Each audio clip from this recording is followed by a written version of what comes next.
Good morning students. आज हम study करेंगे द स्फेरिकल लेंसेज। ठीक है, मिरर के बारे में हम लोगों ने स्टडी किया लास्ट टाइम और उसके इफेक्ट जो थे वो स्टडी किए। Now today we will come on the topic the spherical lenses. ठीक है, इसके ऊपर स्टडी करेंगे आज हम स्फेरिकल लेंसेज। स्फेरिकल लेंसेज होते क्या हैं? These are the piece of the transparent reflective material. ठीक है, पीस होते हैं किसके? ट्रांसपेरेंट रिफ्लेक्टिव मटेरियल के पीस होते हैं। जैसे हम लोग यूजुअली जो चश्मे वगैरह भी यूज़ करते हैं, ठीक है, सन ग्लास आई कॉन्टेक्ट के लिए जो यूज़ किया जाता है, ठीक है, तो these are the spherical lenses. ठीक है, these are the form of the spherical lenses. जैसे आप ट्रांसपेरेंट मीडियम के लिए यूज़ करते हैं इसको। ठीक है, आगे आ जाता है हमारे पास types of the spherical lenses. हमारे पास दो तरह के स्फेरिकल लेंसेज होते हैं। जैसे मिरर हमारे दो टाइप के थे, कौन कौन से थे? Spherical convex mirror as well as the concave mirror. उसी तरह से हमारे पास आता है कन्वेक्स लेंस। अब देखो यहाँ पे कन्वेक्स लेंस कौन होता है? That is the this one is the convex lens. ठीक है, कन्वेक्स लेंस जो होते हैं वो इस तरह से होते हैं। ये ध्यान रखना पड़ेगा, लेंस और मिरर में दो डिफरेंट केसेस होते हैं। ठीक है, कन्वेक्स लेंस ये होता है और कनकेव लेंस जो होता है आपका वो ये होता है इस तरह से। ठीक है, that is the convex. Convex की डेफिनेशन क्या लिखी जाएगी? It is the thinner in the edges and thick at the centre. ठीक है, सेंटर में क्या होगा? थिक होगा और साइड में क्या होगा? थिन हो जाएगा। कनकेव लेंस कैसा होता है? ये कनकेव। ठीक है, कनकेव केव को आपको तो पता ही है, ठीक, केव के गुफा की तरह होता है, तो दो केव को मिला करके हमारे पास क्या बन जाता है? कनकेव लेंस बन जाता है। ठीक है, इस तरह से याद हम इसको रख सकते हैं। तो ये हमारे पास दो टाइप्स आ जाती है। कनकेव लेंस की डेफिनेशन क्या बनेगी? It is the thick outside the edges and thin at the middle और सेंटर ऑफ दिस लेंस। ठीक है, तो इस तरह के तुम्हारे पास दो तरह के लेंसेस बनते हैं, convex as well as the concave. तो इसको हम क्या बोलेंगे? कन्वेक्स, और ये क्या होगा? कॉनकेव। ठीक है, तो इस तरह से हमारे पास दो लेंसेज बनते हैं। आज जैसे हम लोगों ने मिरर की ये टर्म्स ली थी, उसी तरह से हमारे पास लेंसेज के लिए भी टर्म्स आती हैं। ठीक है, तो पहली टर्म आती है हमारे पास एपर्चर। एपर्चर क्या होता है? दोनों केसेस में देखें, यह आता है कन्वेक्स और ये बन जाएगा हमारे पास कनकेव लेंस। ठीक है, अब किसके बारे में हम डिस्कस कर रहे हैं? लेंस के बारे में। एपर्चर होता है क्या? The effective diameter. क्या होता है? इफेक्टिव डायमीटर, यानी कि जो डायमीटर जो उसमें पर्टिकुलरली यूज हुआ है। ठीक है, तो यहाँ पे देखो, यहाँ से लेकर के यहाँ तक इफेक्टिव डायमीटर ए से लेकर के बी तक। ठीक है, तो इस डायमीटर को हम क्या बोलेंगे? एपर्चर। उसी तरह से दूसरे लेंस के केस में भी यहाँ से लेकर के यहाँ तक A to B, this one is called the effective diameter. ले रही है। आगे आता है सेंटर ऑफ कर्वेचर। ठीक है, this one is the important one. अब देखो हमारे पास दो मिरर हैं, सॉरी मिरर नहीं, लेंसेज हैं। ठीक है, एक लेंस को मैं यहाँ पे बनाता हूँ, चलो इसको स्टडी करते हैं। देखो, it is the combination of the two different refracting material. ठीक है, दो रिफ्रैक्टिंग मटेरियल का कॉम्बिनेशन है। देखो, एक तो मेरे पास यह है रिफ्रैक्टिव मटेरियल। अगर मैं इस रिफ्रैक्टिव मटेरियल को कंसीडर करता हूँ, ठीक है, तो इसके अबाउट एक लाइन ड्रॉ करता हूँ। ठीक है, तो क्या होगा? अगर मैं इसके पूरा स्फीयर देखता हूँ तो ये स्फीयर जो है कुछ इस तरह से बनेगा। ठीक है, और इस स्फीयर का सेंटर भी होगा, तो this is called the centre of curvature of the first sphere. अब उसी तरह से कन्वेक्स लेंस होते क्या हैं? कन्वेक्स या कनकेव लेंस होते क्या है? It is the combination of the two refracting surfaces. ठीक है, तो यहाँ पे देखो, एक और मैं रिफ्रैक्टिंग सरफेस यहाँ पे ड्रॉ करता हूँ यहाँ तक। अगर मैं इस रिफ्रैक्टिंग सरफेस का भी एक सर्कल ड्रॉ करूंगा तो क्या होगा? इसका भी एक सेंटर होगा, दैट इज दिस वन। तो this one represented as the C2। ठीक है, या C1 या C2, इसको C1 मानते हैं मैक्सिमम हम। ये C1 होता है और ये C2 लिखा जाता है। ठीक है, तो these are called the centre of curvature. Mirror के केस में सेंटर ऑफ कर्वेचर जो होता है वो एक ही होता है, जबकि लेंस के केस में सेंटर ऑफ कर्वेचर हमारे पास दो आ रही है। ठीक है, एक इस रिफ्रैक्टिंग सरफेस की वजह से, दूसरा इस रिफ्रैक्टिंग सरफेस की वजह से।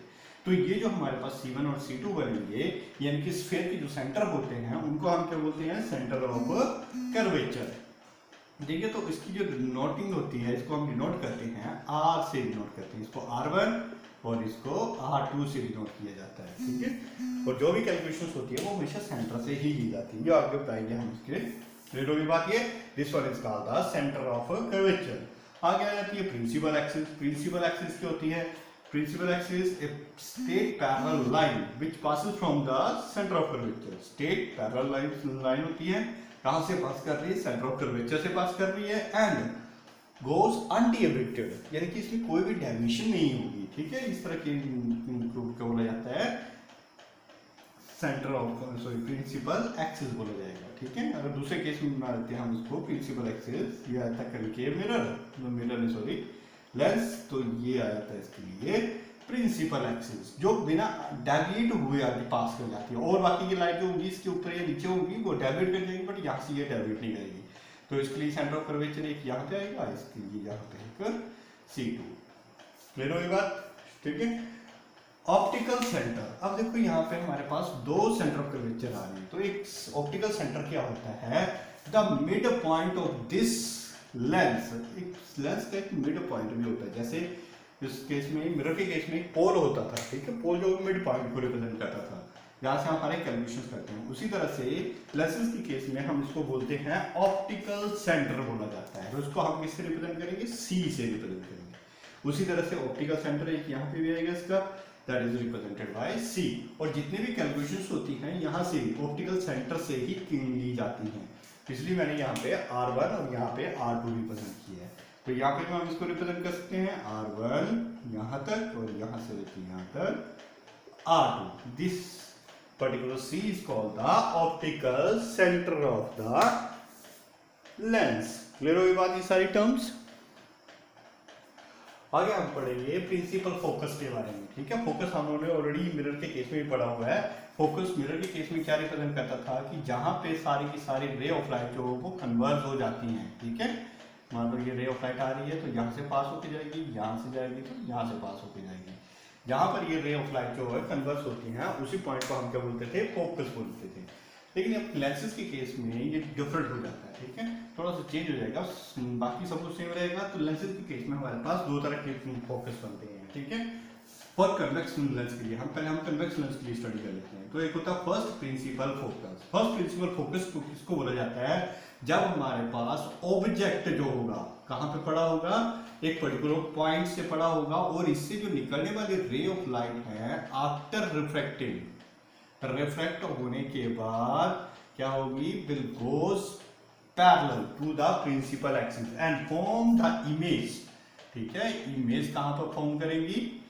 इमेज कहां पे फॉर्म करेंगी? Eight infinite. कहां पे फॉर्म कर रही है? इनफाइनाइट। तो इस तरह के फोकस को हम क्या बोलते हैं? First principal focus. और इसको रिप्रेजेंट करते हैं हम F1 से, ठीक है। किससे रिप्रेजेंट किया इसको हमने? F1।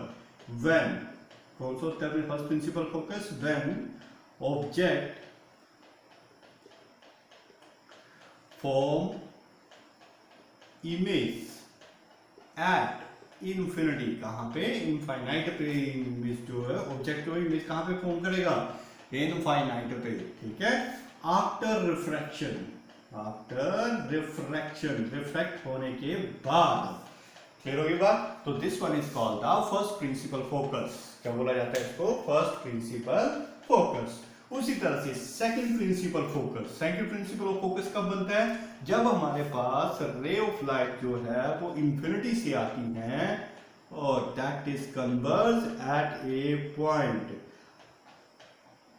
यहां पे कन्वर्स हो जाती है, ठीक है। तो देखो अब जो ऑब्जेक्ट जो वो इनफाइनाइट पे पड़ा हुआ है, ठीक है। आप क्या करेंगे? व्हेन ऑब्जेक्ट एट इनफाइनाइट, कहां पे है? At infinite and form the object, form the and form image. कहां पे इमेज करेगा? At a point, at a point on the principal axis, on the principal axis. कहां पे फॉर्म कर रहा है? ऑब्जेक्ट हमारा इंफिनिटी में पड़ा है और इंफिनिटी में आने के बाद ये रिफ्रैक्ट हो रहा है लेंसेज के थ्रू, और ये कहां पे फोकस हो रहा है? इस पर्टिकुलर पॉइंट पे फोकस हो रहा है। तो इसको हम बोलते हैं सेकंड प्रिंसिपल फोकस। तो इसको रिप्रेजेंट कैसे करते हैं? F2 से रिप्रेजेंट किया जाता है, ठीक है। तो that is called the second principal focus. और इन डिस्टेंसेस को हम सेम उसी ही नोटेशन में मेजर करते हैं। That is the F1 optical centre से नोट किया जाएगा और ये होती है F2 से रिप्रेजेंट करते हैं इसको, ठीक है। कहां से नोट की जाती है? ऑप्टिकल सेंटर से नोट की जाती है। तो this one is all about the principal focus for the convex lens. उसी तरह से हम प्रिंसिपल फोकस करेंगे किसके लिए, कनकेव लेंस के लिए। अच्छा नेक्स्ट आ जाता है हमारे पास फॉर कनकेव लेंस। अब कनकेव लेंस के लिए करते हैं फर्स्ट प्रिंसिपल फोकस और सेकंड प्रिंसिपल फोकस। ठीक है, दो लेंस बना लेते हैं हम लोग इस तरह से। अब देखो for the first principal focus, first principal focus के लिए जो हमारे पास यहाँ पे कहाँ पे बनता है, where the virtual image of the object. ठीक है, कहाँ पे, वेयर वर्चुअल, क्या बनेगी, virtual image of object. Object की वर्चुअल इमेज बनाते हैं हम इसको। ठीक है, जहां पे ये वर्चुअल इमेज बनेगी उसी पॉइंट को हम क्या बोलेंगे, फर्स्ट प्रिंसिपल फोकस बोला जाएगा। अब देखो इसको कैसे ड्रॉ करेंगे। अगर मान लो रे ऑफ लाइट यहां से आ रही है इस तरीके से, after the reflection it goes parallel, कैसे जाएगी, पैरेलल चली जाएगी।